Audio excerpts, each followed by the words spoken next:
chairs they're just sitting on right now.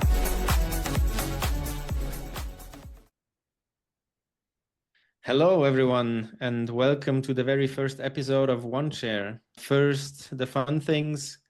None of what you will hear is financial advice, and this podcast is for educational and entertainment purposes only. Welcome from my side as well. So this will be an introductory episode where we will touch on why we do the podcast, which are the topics we want to talk about, briefly summarize what Bitcoin Treasury companies do and why they're useful. So if you want to deep dive right into the Bitcoin Treasury topic, just feel free to go straight to the second episode. Let's start with introductions. Quentin, go ahead. Sure.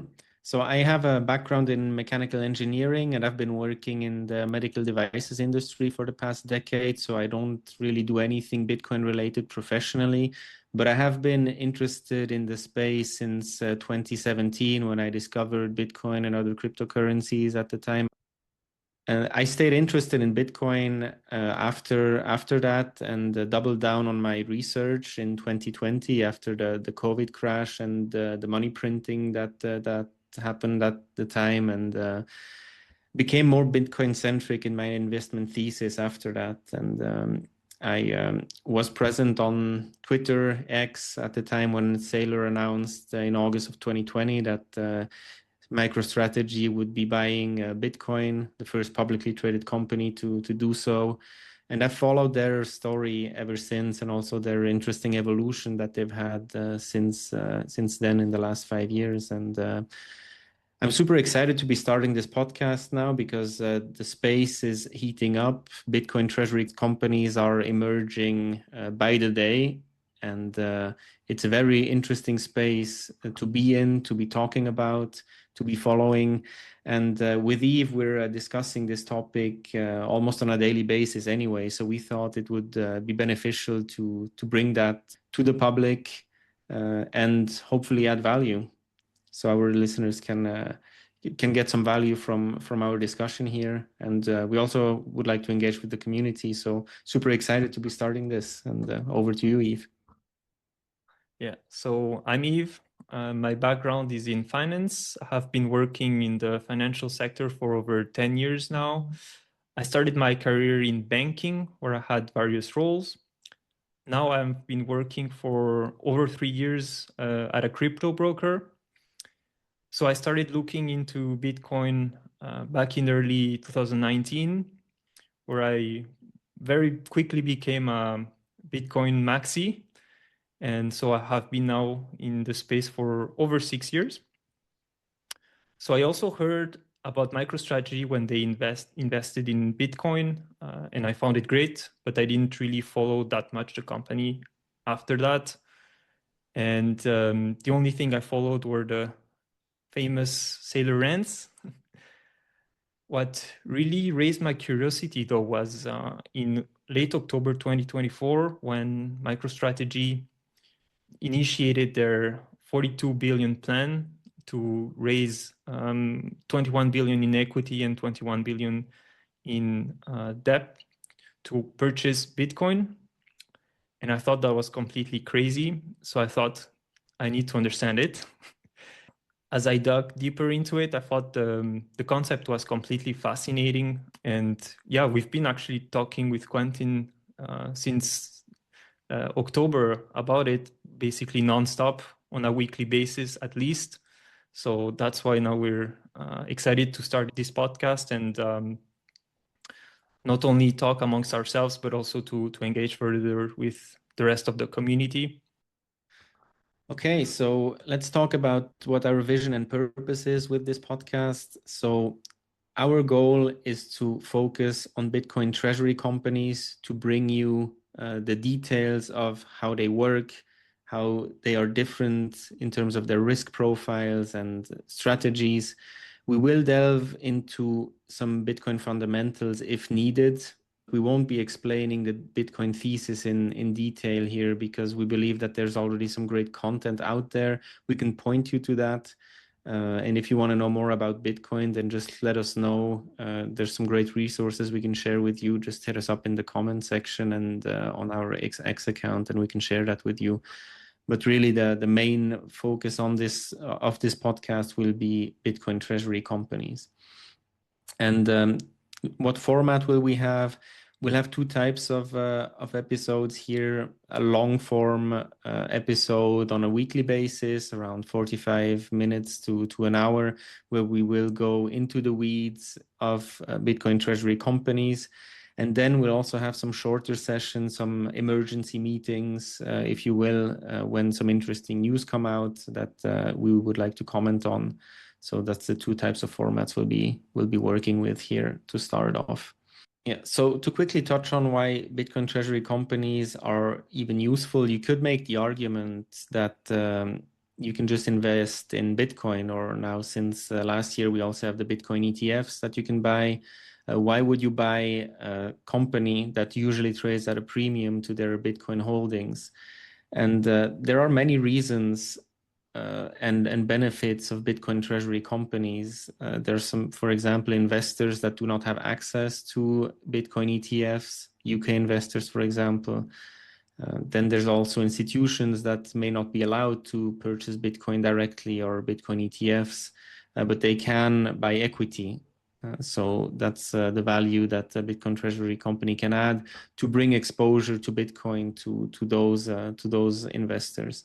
And in certain cases, it also makes sense from a tax perspective. In Japan, for example, Bitcoin gains are taxed at a way higher rate than equity gains. So if you want Bitcoin exposure in Japan and take profits, it may make sense to be purchasing an equity like Metaplanet that gives you Bitcoin exposure without being Bitcoin directly.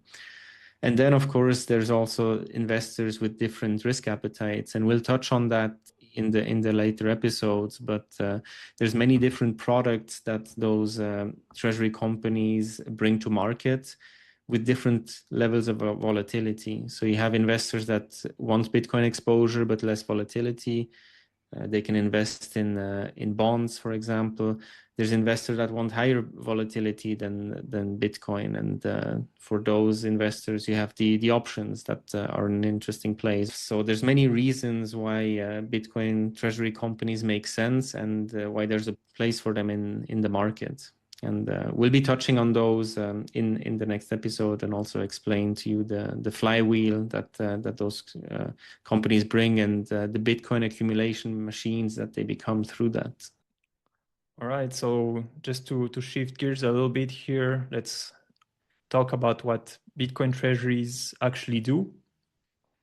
And here a great starting point is to first look at the different levels of Bitcoin treasury companies there are. So the first level, or the most basic one, would be the companies that just convert a part of their treasury into Bitcoin. And you can think of Tesla, Block Inc., or now GameStop as well. And then there's the second level. We would consider this the companies that go all in on Bitcoin with their treasury. And that would be the early stages of MicroStrategy, when they converted basically all of their treasury into Bitcoin. Obviously, now they've evolved, and now they fall into the third category, which is to even leverage to acquire even more Bitcoin. And by doing so, we get this flywheel effect where companies are able to accumulate at a faster pace Bitcoin.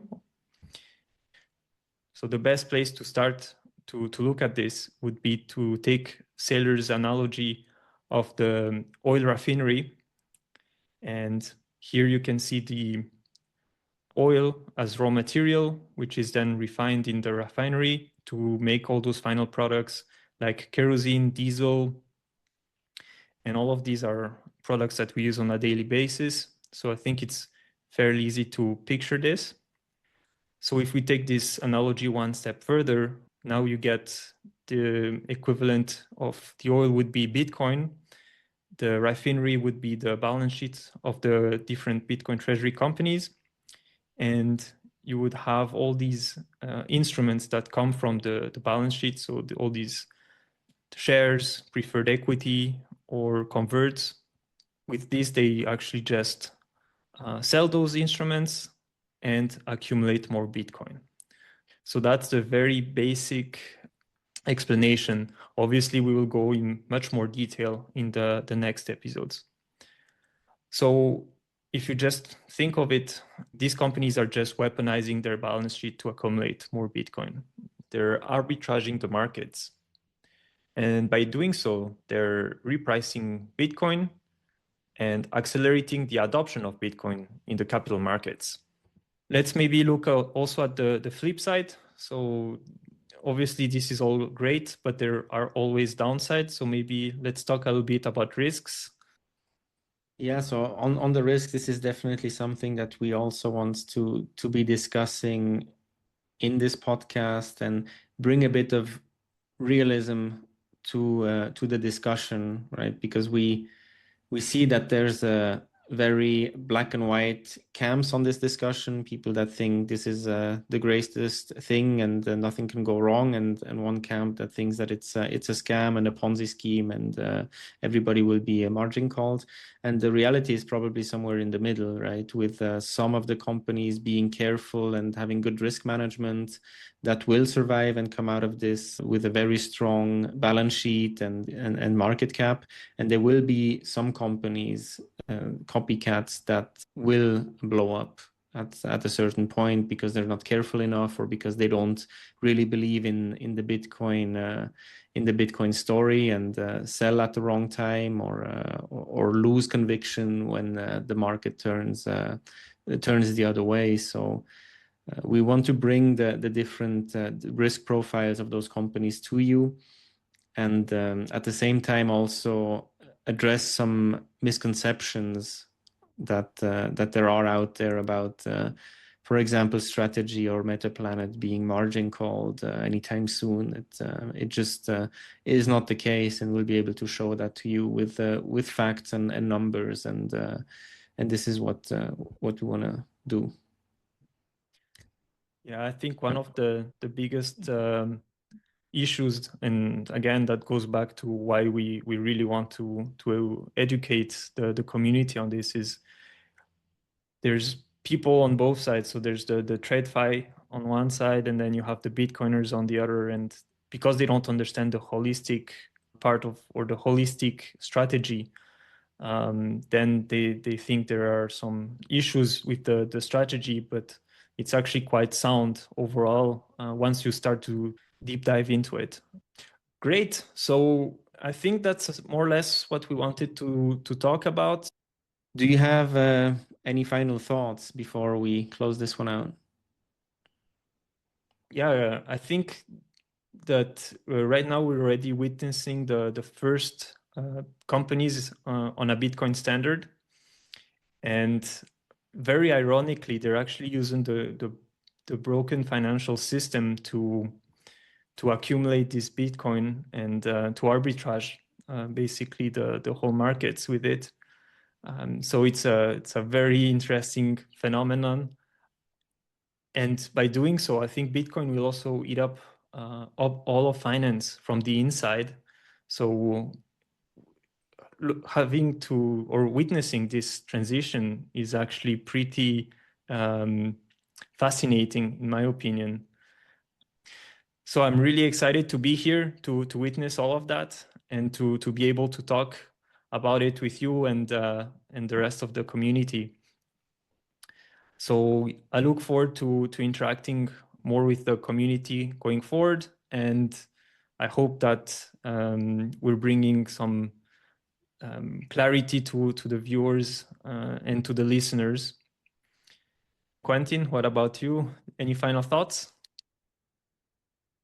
Yeah, so maybe what to look for next in the second episode will be doing a deep dive on strategy, the company, and what different instruments they use to acquire Bitcoin and what their history is. And we'll go into concepts like the MNAV and ATM share issuances and why they're accretive versus dilutive.